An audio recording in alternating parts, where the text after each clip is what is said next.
basically in a skate shop. My father owns Skate City Supply, which is probably the oldest skate shop in the US that has the same owner as it originally did. It's been open like 40 years now. And so I've been around skateboarding my entire life. It's been just a big part of who I am. I don't think I actually started skateboarding until I was probably 13. And then I just did it a little bit. I didn't really feel cool enough. I didn't really know what I was doing, but I liked to just kind of cruise around and tic-tac in my back patio, you know.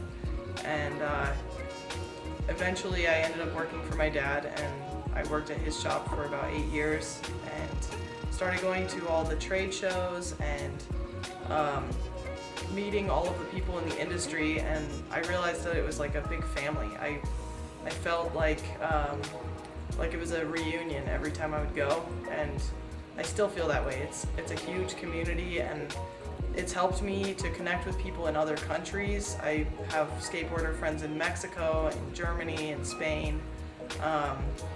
It's just an amazing thing.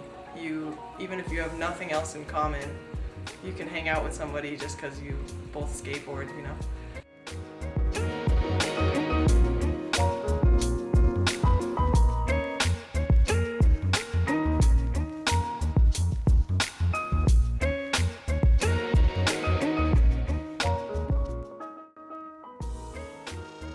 The idea behind it was that nobody would feel excluded. You wouldn't have to go into an area where people were acting cooler than you, and you could just relax and enjoy skateboarding. The services that I provide for the store are snowboard waxing and tuning. I can repair certain things, but some things you can't really fix. And then, I mean, we do repairs on skateboards. If your bearings are rusted or a part broke, we fix it, or we replace it and get the parts off.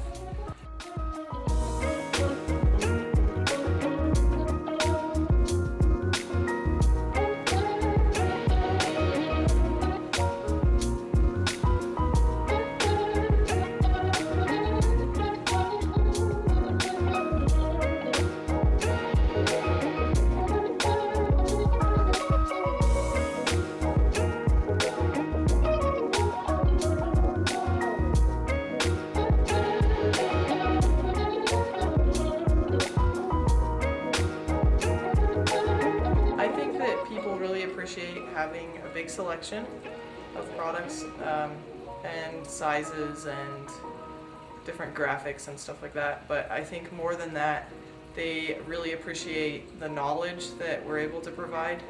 So if you go to a mall shop, they don't really know what they're talking about. They just want to sell you the highest price item. I don't want to sell someone something they don't need. I want them to get exactly what they want. And so I always ask them what kind of riding they're doing, what specific style are they going for, and then I tailor everything to their needs.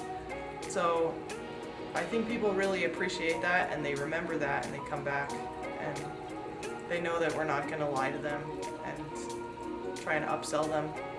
So everything here is just really relaxed. It's 1,000 square feet. It's not a giant Zoomies or industrial or something.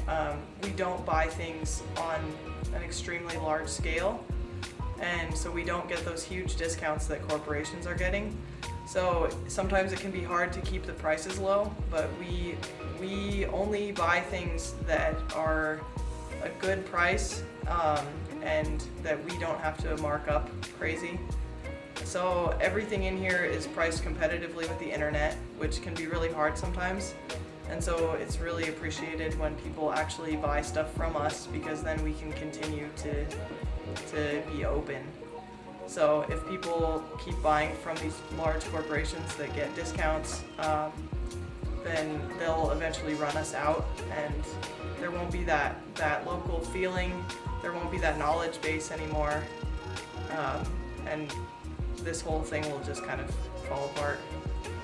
I do love skateboarding, and I might not be that good at it, but it just is this it gives you this feeling of freedom, and it just feels good to go and have the wind in your face. I don't know. It's a nice feeling. Skateboarding is definitely a huge part of me.